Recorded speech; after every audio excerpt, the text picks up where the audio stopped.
My favorite bike rider, the greatest potentially of all time. It's all guts, all glory. The guy races off pure heart. Nobody wanted to pick him up last year and get him to the tour. He won like 5 stages the year before. It's insane. What's up, everybody? It's Jaryn from Berkshire Bike and Board, and this is everything you need to know about the 2023 Tour de France in 5 minutes or less. Can you tell that I'm excited? We are going to talk about the route, the history a little bit, the GC riders, the punchers, the hill climbers, the sprinters, Mark Cavendish, and some predictions for the jerseys. So, without further ado, here is the details. Route is starting in Bilbao, Spain. Last year, the tour started in Denmark, which is super cool. It's fun to see them start making the first stage or two in different countries. I think it's starting to bring a lot of attention to the tour. Why Bilbao, Spain? There's so much cycling history in Spain, and especially in that special little valley of Spain. Supposedly the food is amazing, tons of pros live out there, and supposedly the fans are going to be absolutely mental. I think it's like 3,500 kilometers or 2,100 miles, basically the distance from New York City to Denver, Colorado in 21 days.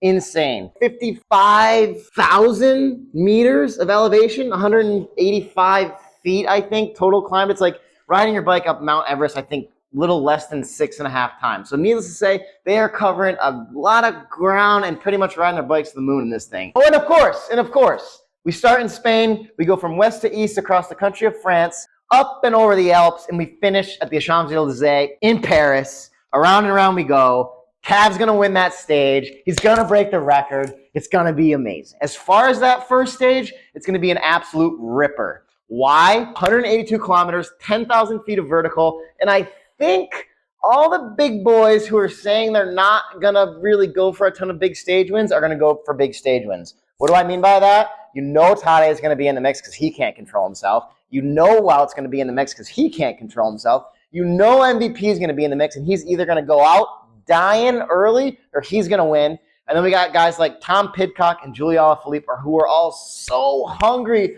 to get a stage win before we go off into the mountains. And generally, the first few stages are flat and the sprinters win it. So I think it's super exciting to see the tour switch it up and try something different. Hi, Josie. Good girl. I'm making a video. Go to your bed. Go to your bed. Go to your bed, please. Next, how are we going to watch the tour? So, a few different ways to do it. What I will be doing is waking up at the crack of dawn because I live for this bike race, and I'll be streaming the race on Peacock TV. It's like $10 a month or something for a subscription. Buy the subscription, keep it for a month, cancel it after the month. Not that complicated. Beyond that, GCN on YouTube does the best job of coverage. So pre-race, post-race, that will be the place to get all the details. Beyond that, BerkshireBikeandBoard.com, our YouTube channel, we are going to try, probably won't happen, but try to make a 5-minute recap after every single stage, because what's more fun than the Tour de France when you work at a bike shop? GC contenders, that is the creme de la creme. That is what this whole thing is about. AKA the yellow jersey, the maillot jaune. Lance Armstrong may or may not have won it 7 times. Up for debate. I love him. Okay, so last year's winner, Jonas Vingegaard. He is predicted to win technically. He's boring to watch.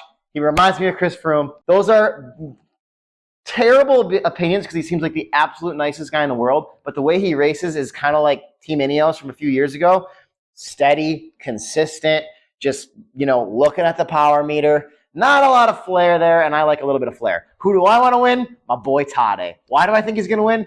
He's exciting. He's so competitive. He's hungry because he didn't win last year. It's what's going to basically happen. Well, here's a couple other details about Tadej. This year, he raced 21 stages. He won 14 of them. He probably would have won Paris-Roubaix, but instead he crashed and broke his wrist. So he's been kind of out of the mix for the last couple of months. It's either going to do him a lot of good or a lot of harm. We shall see. Beyond that, who's contending for the GC? Nobody.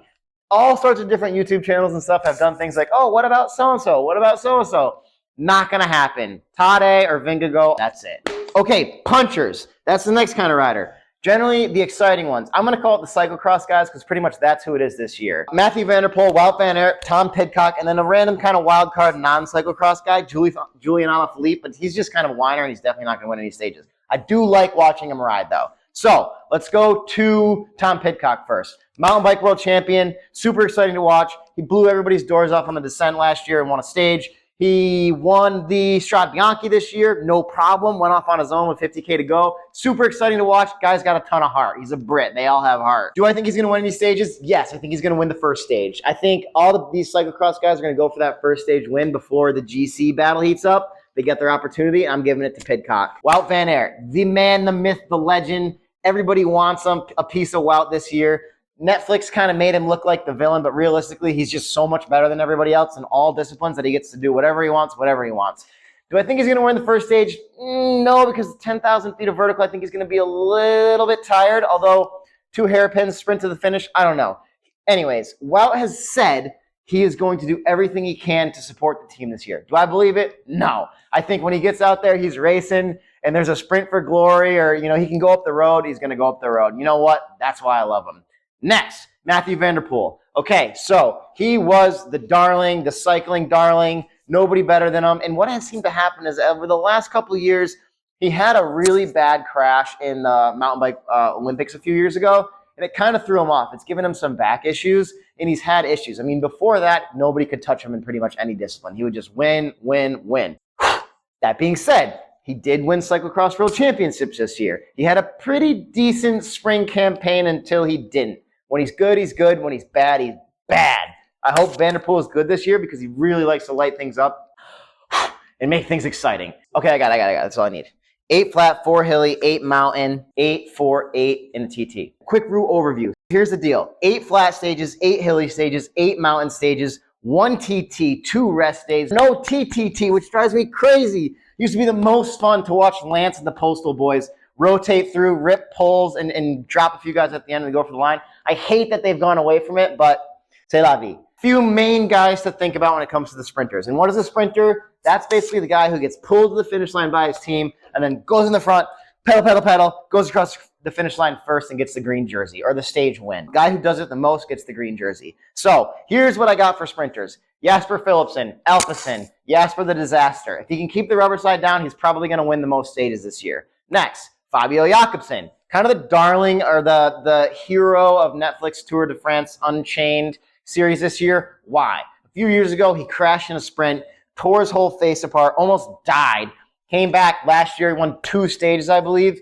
He's been having a pretty good year this year. I think he's got like 5 stage wins so far this year. He will win a few stages. He's not as hit or miss as like Jasper or Cav. We'll talk about Cav in a second. But yeah, I think Fabio will win a few stages this year. 2,000 watts I think he does in the sprint. Unreal. A couple other things about Fabio Jakobsen and Jasper Philipsen. Those 2 guys are going to have the biggest lead-out train going into the finish. So what does that mean? They're going to have 2, 3, 4 guys in front of them. Their whole team is going to be in the front of the bike race, breaking all the wind, and they just sit there and let those guys kind of pull off and pull through. And then finally, when it comes for the glory, they go in the front, they win. So you're going to see Alpecin and Quickstep just charging, pulling these 2 guys into the line. My favorite sprinter, my favorite bike rider, the greatest potentially of all time, Mark Cavendish, has no lead-out team. Nobody's rooting for him. I mean, it's all guts, all glory. The guy races off pure heart. Nobody wanted to pick him up last year and get him to the Tour. He won like 5 stages the year before. It's insane. But basically, Cavendish is trying to win the most Tour de France stages of all time this year. He's got 34. Eddie Merckx has got 34. If he wins,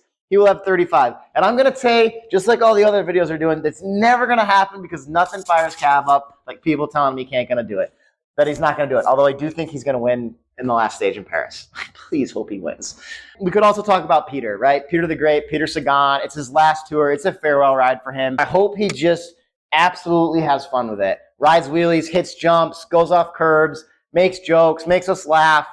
There's nobody better at making fun of the sport while also winning than Peter Sagan. So I hope he has a good time with it because if I had my way with it, he would be announcing bike racing next year when he retires. Let's do predictions. So GC, yellow jersey, Tade, no question. Green jersey, I'm going to go with Jasper Philipsen, Jasper this disaster. He's got the team. He's got the heart. If he can keep the rubber side down, he'll win the green jersey. White jersey, I'm going Tom Pidcock. Nobody else is really saying that, but I think he's an absolute beast. And because Ineos has got no GC contenders this year, they've given him the go to win stages, and I think he's going to win a few stages and grab the white jersey.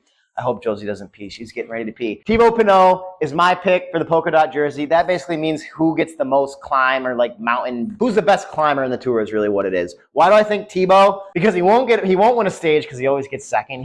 He's hungry because it's his last year. He's about to retire, and he's been on really, really good form this year. He'll light it up. The guy's got more heart than just about anybody. I got to give him that. He'll whine, he'll complain, but he gets up and he keeps grinding. He's fun to watch. So not only is my prediction for Tebow to win the polka dot jersey, but I hope he wins the polka dot jersey. Ride your bikes, watch the tour. There's nothing better than waking up in the morning, especially for us East Coasters, having a coffee, watching the start of the race, going for a bike ride, having another coffee, watching the finish, screaming at the TV. Oh my God, I'm so excited. If you like what you saw, give us a subscribe, give us a thumbs up, round up for distance, round up for time. Thanks for watching.